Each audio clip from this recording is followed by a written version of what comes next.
This is an RNZ podcast. It's getting cold, Try not to turn the heat pump on. Only heat the room that you're in. so it's time to batten down the hatches Do I need a heat? Could I put a layer on?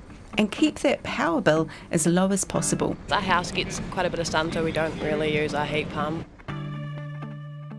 Good morning, Katy. Morning. You must be Michael. Greetings. Nice to meet you. Lovely Likewise. morning. Now, this episode is a bit unusual for me because I've interviewed a lot of people over the years, but not at my house. Come in. Now, I have not cleaned.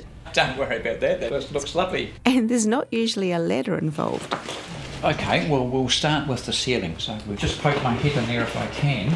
Kia ora, I'm Katy Gossett and welcome to Thrift. This is the first of 2 episodes about energy efficiency. Thinking about that saying, knowledge is power. And the more we know and understand about power, electricity that is, rather than the crazed megalomaniacal kind of power, the more we can keep money in our pockets. So in this first part, I'm looking at the 3 big factors that come together to keep us warm in winter.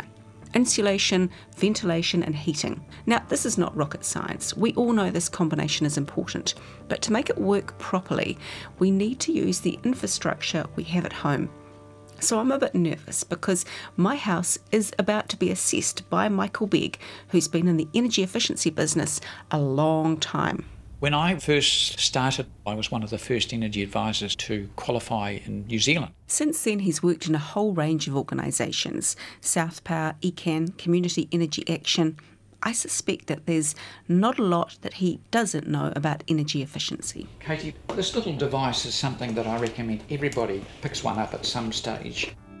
So the first thing he does is pull out a temperature and humidity monitor and he plonks it on my bench top. It's a bit confronting because, as a lot of you will know, the World Health Organization recommends a minimum indoor temperature of between 18 and 20 degrees Celsius. Over the course of this episode, I'm going to find out just how cold and damp my house is. Wish me luck. These homes built in that era were incredibly well built. So just a bit of context, I live in a classic weatherboard bungalow. And yes, that is a cat you heard. She lives here too. The one thing they lacked was insulation. So if you want to pay less for heating, insulation is the first part of the equation. We just recently got all that insulation redone. Now we don't have to work as hard to keep the home warm and dry. We also had new insulation put in a couple of years ago. Got a good access here by the look of it. Michael is now up in our roof space and I'm eager to hear what he thinks of it. Firstly, we can see that they've placed insulation over the top of the ceiling access, which is a really good thing. Sometimes insulation's been installed by a home handyman and doesn't tick all the boxes. If it isn't installed properly, or there are gaps, then it just isn't going to work properly. As consumers or lay people, we often don't know what we should be getting. We can see the type of insulation is the pink bat. But colour and thickness are important. I can tell by the colour that it's fairly modern, by the thickness of it, it's 200 millimetres, that it's the latest. Another thing he looks for is a label citing the date and type of insulation, and it should be located just inside the manhole. And I can see a label up there. That tells me that the insulation has been installed by a registered installer. These guys have to meet a very, very high level of criteria. So we move on now to the floor insulation. We can see here, Katy, that this insulation's stapled up between the floor joists, hard up against the floor. And another important feature. You can see that they've placed a polythene vapour barrier over the soil. Because underfloor insulation should be a 2-step process. 1, the polythene is stopping any rising damp, and 2, the insulation is stopping the cold coming up through from the subfloor onto the house. What's not so good is that when I cleared teenage junk away to expose the manhole cover, I found it no longer fitted.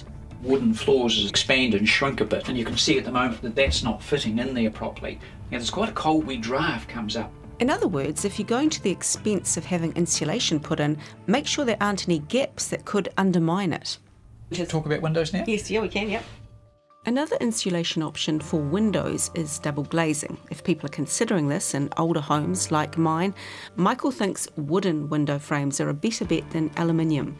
The older style aluminium conducts heat and cold, and often you'll see homes that have had double glazing put in. They still have the original old aluminium frames, and you'll see condensation on the frames. We've had some limited double glazing done, but not in our lounge and kitchen, as Michael points out. A lot of heat loss going on in this area. Full double glazing is expensive, but there are lots of options available for different budgets, including inexpensive kits you can buy from a hardware store and apply to your windows with a hairdryer. If you want a good resource for tips on this and other energy ideas, try Googling the government website GenLess.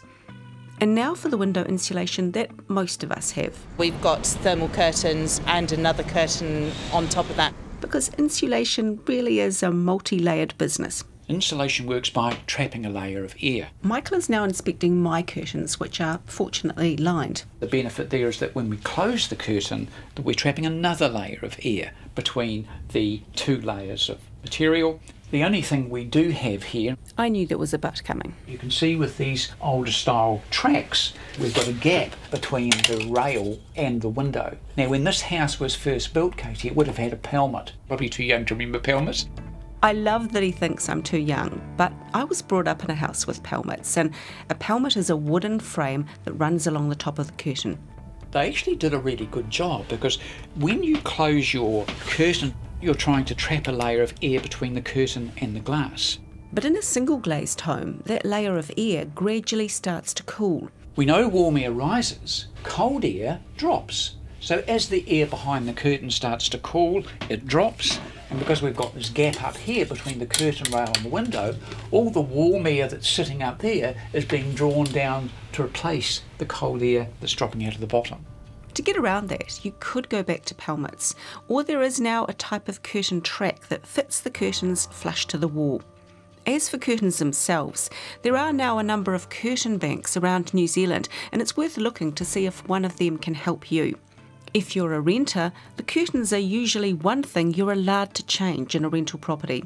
And speaking of that, Michael points out that under relatively new legislation, all these insulation features should also be available in rental properties, along with appropriate heating and ventilation systems.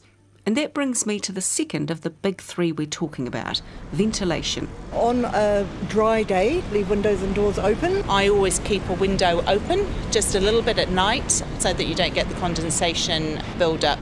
So let's see how much condensation has built up in my house. We'll take another look at that device of Michael's. You can see the relative humidity, or the amount of moisture in the air, is 55%. And a healthy figure Is somewhere between 40 and 60%. I'm feeling relieved now. Yeah, so that's okay. A simple device like this one is between $10 and $30 online or at a hardware or tech store. Michael reckons they're worth it because they tell you where and when to ventilate. If the number does get higher, then react to that. So why does that humidity figure creep up? We produce about a litre of condensation just breathing while we sleep, and that moisture has to go somewhere. It's a lot of condensation. It is, isn't it? And it's something you don't see, and people often say to me, well, so what, Michael? Why is that a problem? Well, when we turn our heater on, if the air is holding a lot of moisture, we can use twice as much energy to heat the same room that's damp compared to the same room if it isn't quite so damp. And of course, if you're using twice as much energy, you're also paying twice as much for that power. So a little bit of ventilation, preferably around the warmest part of the day, can pay big dividends. You want to look at the bathroom as we're going through? Yes. So the most important thing is, one, that we have an extractor fan and that it's vented outside. And the other thing is that you've got the heater. So that's the basic kit, or the infrastructure if you like, but it's how we use those things that's important too. Oh, bathroom heater's a big one, yeah. My sister used to turn it on about 10 minutes before she goes in the bathroom, keep it on the whole time. A bit of a bone of sibling contention there, but his sister might be onto something. Heating up the bathroom can be a good idea. Not so much in summer because the bathroom stays in a state of steam and that can be pulled out by an extractor fan. But in the winter, the bathroom is really cold. Before the steam gets a chance to get withdrawn by the ventilation system, the steam hits the cold surfaces like the walls and drops all its moisture. So Michael suggests putting on your heater for a couple of minutes before you get in the shower, and then just as you're hopping in, turn on the extractor fan and open the window a little bit. Particularly in modern homes, because we know to draw air out of the bathroom, we need to have a little bit of air coming in. So those are the three things. Have the window open just a little bit, have the extractor fan going while we're in the shower, preheat the bathroom for a minute or so prior to having our shower. I'm sure a lot of you know that already, but I know I'm guilty of sometimes chucking everything on at once and forgetting to open the window, so I'll be giving it some more conscious thought. Same with my kitchen extractor fan, which I sometimes forget to switch on. We'll get into the kitchen appliances more next time, but just before we leave the bathroom. Nice to see you don't have any electric towel rails. Online critics say heated towel rails that are left on 24/7 can cost between $15 and $30 a month, so you could just hang your towels outside to dry. And Michael raises another concern about putting your wet towel on a heated rail. The towel rail may dry that towel, but then where's all the moisture gone? The moisture is seeping out into other parts of the home. You'll use more power to get rid of it. And then there's the dampness. It's probably one of the most unhealthy things we can have, damp, cold homes. Over the years, Michael's recorded moisture levels in the 90s, and he's seen some real sights. Mushrooms growing in carpets. I've seen wallpapers literally rolling off the walls. So moisture has emerged from the cold, dark shadows as the villain of this piece. But if we can banish the beast, then it does make it so much easier to heat our homes. I thought the heating part of this episode was going to be the big deal that would save us money, but really, as Michael says, once the insulation and the ventilation are sorted, then heating is very simple. Although we still need to work out the right type of heating for the right space. Now, as we've established, I have an old house and we have a small radiant heater for when it's not too cold, as well as a wood burner. And this has got the thumbs up. In an old home, if you were to put on a fan heater or a heat pump, slowly warming the air temperature, and obviously we're losing that heat through gaps.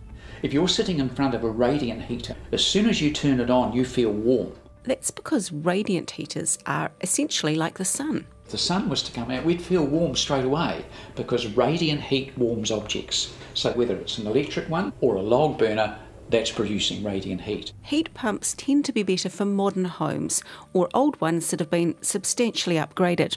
The insulation levels have been improved and draft proofing has been done, good ventilation systems have been installed. But we need a different approach as we move around the house. Michael does not recommend radiant heaters in the bedroom. Because they can be dangerous. You know, if young ones drape some clothes over them, it can catch fire. We've had oil heaters in the past. Yes, and they're okay, you don't need a big one. He wouldn't recommend fan heaters in a bedroom either. They stir the dust up in the room, particularly if you've got asthmatics. So a convection heater, an oil column heater, a panel heater, something like that is suited.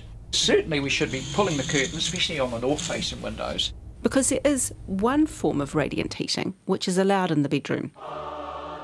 In the winter we are going to get some sun coming through that, and there's a lot of heat comes through the window of a house. The sun is the ultimate form of radiant heat. It's really important to take advantage of that because it's free heat. Which is obviously the best kind. Now, quick recap. Whatever kind of house you have, to heat it well, you need the insulation and ventilation sorted first. So check whether your insulation is well installed or needs updating. Likewise, your curtains. Check out curtain banks, block any drafty gaps, and get those windows open. Next time we'll look at small appliances, how you use them, even your beer fridge, if you have one, and other little ways you can save on power. For that episode and others, you can follow and listen on your favourite podcast app. Special thanks to my guest in this ep, Energy Efficiency Advisor Michael Begg. This podcast was produced and presented by me, Katy Gossett, engineered by Alex Harmer, and Tim Watkin is the executive producer of podcasts and series. If you have a tip for us, you can email thrift@rnz.co.nz. Thanks for listening. Ka kite.